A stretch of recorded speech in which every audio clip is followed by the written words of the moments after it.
Jäätmenädala algusest on täpselt nädal aega möödunud ja nüüd on aeg teha kokkuvõtteid, milliseid tulemusi Keskkonnaagentuuri töötajad selle nädalaga saavutasid.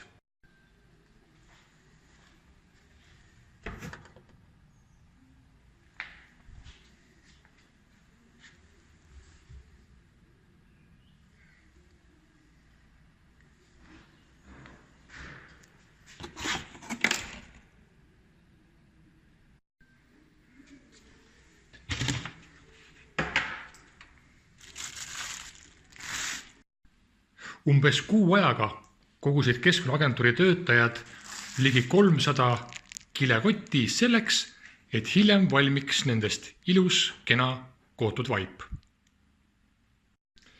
Lisaks ohtlike jäätmete kogumisele tegime oma asutuse töötajate hulgas üleskutse, et nad tooksid kodunt oma seisma jäänud T-särgid samuti meie kätte, uude ringlusesse ja üllatust, nädala ajaga kogunes neid T-särke ei rohkem ega vähem kui umbes 50 tükki.